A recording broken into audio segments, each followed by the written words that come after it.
Praise the lord. దేవుని ప్రేమ ఇదిగో అనే సిరీస్ క్రింద మత్తయి సువార్త 19వ అధ్యాయాన్ని మనం ధ్యానించుకుందాం. రేపటి దినాన మత్తయి సువార్త 20వ అధ్యాయాన్ని ధ్యానించుకుందాం. ఇక్కడ మత్తయి సువార్త కొన్ని వచనాలు చదువుకుందాం. 19వ అధ్యాయం 23, 24. ఇక్కడ సందర్భం ఏంటి అని అంటే, ఒక ధనికుడైనటువంటి యవ్వనస్తుడు సంతోషంగా యేసుప్రభు దగ్గరకు వచ్చి, అయ్యా నేను ఏ విధంగా నిత్యజీవం పొందుకోవాలి అని ఆశిస్తూ వచ్చాడు.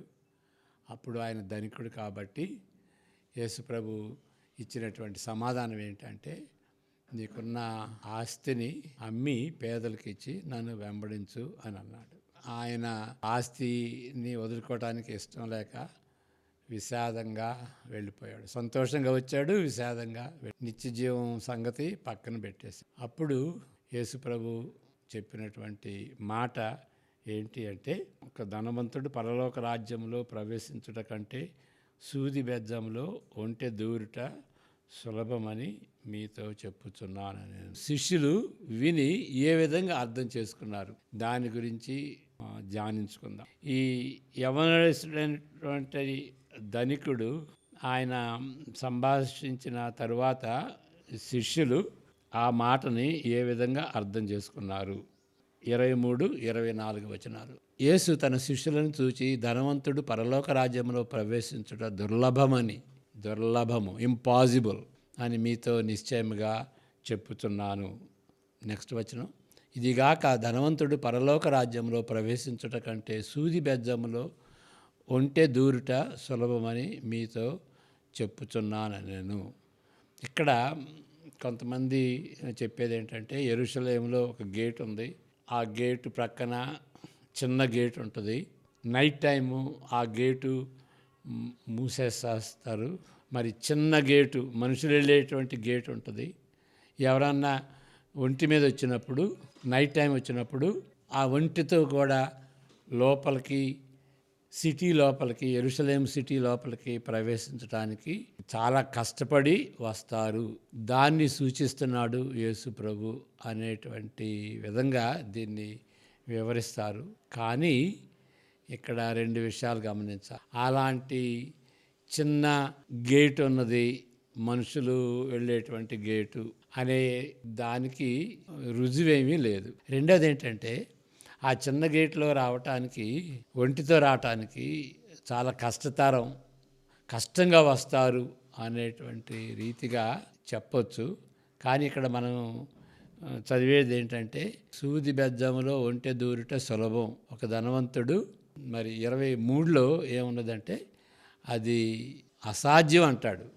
పరలోక రాజ్యంలో ప్రవేశించుట దుర్లభం అంటే అసాధ్యం, ఇంపాసిబుల్. కష్టమని అంటలేదు కాబట్టి అది పాసిబుల్ కాదు.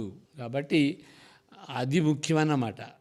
అసలు కష్టంగా అయినా కానీ అది కాదు, అసాధ్యం అని యేసుప్రభు చెప్తున్నాడు. కాబట్టి ఆ విధమైనటువంటి ఇంటర్ప్రిటేషను సరైంది కాదు. ఇక్కడ శిష్యులు దీన్ని విని ఆశ్చర్యపడ్డారు. 25వ వచనంలో యేసు తన శిష్యులు ఈ మాట విని మిక్కిలి ఆశ్చర్యపడి, అలాగైతే ఎవడు రక్షణ పొందగలడని వాళ్ళు విని ఆశ్చర్యపడ్డారు. ఆ విధంగా దీని గురించి మనం చెప్పుకుందాం. వారు అడిగినటువంటి ప్రశ్నలో వాళ్ళ తప్పుడు యొక్క ఆలోచన ఎంతో దాగి ఉన్నట్లుగా మనం గమనించాలి. వారి మనసులో ఉన్న తలంపు ఈ విధంగా ఉండి ఉండొచ్చని మనం భావించుకోవచ్చు. ఎవరన్నా రక్షింపబడగలిగితే ఈ యవ్వనస్తుడే రక్షింపబడాలి కదా. మరి యేసు నుండి దుఃఖంతో వెళ్ళినటువంటి యవ్వనస్తుడు లాంటి వాడే రక్షింపబడిపోతే ఇంకెవరు రక్షింపబడతారు? ఎందువల్లంటే ఆయన నైతికమైనటువంటి వ్యక్తి, యథార్థవంతుడు, నీతి నిజాయితీలు గలవాడు. వాడే రక్షింపబడకపోతే ఇంకా ఈ లోకంలో ఇంకా మరెవరు ఎందుకు రక్షింపబడతారు? ఆయన అలాంటి మంచి వ్యక్తి, రక్షింపబడేటువంటి వ్యక్తి అంటానికి 2 రుజువులు ఉన్నాయి. ఏంటంటే, ఆయన ధనికుడు. ధనం అనేది దేవుని యొక్క ఆశీర్వాదం, ఆశీర్వదింపబడినటువంటి వ్యక్తి అని ఆయన ధనం సూచిస్తుంది. ఇంకా రెండవది ఏంటంటే, ఆయన యథార్థవంతుడని ప్రసిద్ధి చెందాడు ప్రజల చేత. వీటిని బట్టి ఆ, ఆయన రక్షింపబడినటువంటి వ్యక్తి, దేవుడి చేత ఆశీర్వదింపబడినటువంటి వ్యక్తి అని వాళ్ళు గ్యారంటీ చేసుకున్నారు. ఎందుకంటే ధనం చూయించుతుంది, ఆయన యథార్థవంతుడని పేరు పొందాడు కాబట్టి ఆయన దేవుని చేత ఆశీర్వదింపబడినటువంటి వ్యక్తి అని అనుకున్నారు అన్నమాట. ఈ విధంగా యేసు చెప్పిన మాటలని వాళ్ళు తప్పుగా అర్థం చేసుకున్నారని మనం గ్రహించవచ్చు. మన సిరి సంపదలు బట్టి మనం దేవుణ్ణి కొనుక్కున్నట్టుగా ఉంటుంది. ధనంతో ఆకర్షింపబడినటువంటి వ్యక్తి మరి విశేషంగా ఆయన స్వయంగా సంపాదించుకున్నటువంటి ధనాన్ని బట్టి ప్రజలు ఏం చేస్తారు, గర్విస్తారన్నమాట. ఆ గర్వాన్ని బట్టి దేవుని దగ్గరికి పిల్లల వలె రాలేరు. వాళ్ళు దేవుని సహాయాన్ని, దేవుని కృపని వారు కోరుకోరు. ఎందువల్లంటే వాళ్ళ గర్వాన్ని బట్టి. 13, 14, 15 వచనాలు కూడా మనం చూస్తే ఇది క్లియర్గా అర్థమవుతుంది. అప్పుడు ఆయన వారి మీద చేతులుంచి, ఎవరు, ఈ పిల్లలు మీద చేతులుంచి ప్రార్థన చేయవలనని కొందరు చిన్నపిల్లలను ఆయన యొద్దకు తీసుకొని వచ్చిరి. ఆయన శిష్యులు తీసుకొని వచ్చిన వారిని గద్దింపగా, యేసు చిన్నపిల్లలను ఆటంకపరచగా వారిని నా యొద్దకు రానీయుడి, పరలోక రాజ్యము ఎలాంటి వారిది అని వారితో చెప్పి వారి మీద చేతులుంచి అక్కడ నుంచి లేచిపోయెను. కాబట్టి ఆ విధంగా పిల్లల వలె దగ్గరికి రారు వాళ్ళ గర్వాన్ని బట్టి. వారి దృష్టిలో సిరి సంపదలు, వారి దృష్టిలో అంటే శిష్యుల దృష్టిలో సిరి సంపదలు దేవుడు అనుగ్రహించు ఆశీర్వాదాలు. మనం అనుభవిస్తున్న ఆస్తిపాస్తులకి మూలం దేవుడే. తక్కువ ఆస్తిపాస్తులు ఉన్నవని సగర్వంగా చెప్పుకునే వారికంటే ఎక్కువ ఆశీర్వాదాలు సూచించే ఆస్తిపాస్తులు గలవాడు రక్షింపబడటం మరింత ఎక్కువ అవకాశం ఉంటుంది. అంటే ఎక్కువ ఆస్తిపరులు అంటే ఎక్కువ దేవుడు వారిని ఆశీర్వదించాడు, తక్కువ ఆస్తి అంటే తక్కువగా దేవుడు ఆశీర్వదించాడు. కాబట్టి ఎక్కువగా ఆశీర్వదింపబడినటువంటి వాడే రక్షింపబడిపోతే ఇంకా ఎవరు రక్షింపబడతారు అనేటువంటిది వారి యొక్క తలం. వారు రాంగ్గా ఆలోచిస్తున్నారు. మరి యేసు ప్రభు ఏం చేశాడు, వారి ప్రశ్నలను బట్టి వారిని విమర్శించాల. వారిని బట్టి విమర్శిస్తే అదేమవుద్ది, ఆయన వారి యొక్క ప్రశ్నల్ని సమర్థించినట్టుగా అవుతుంది.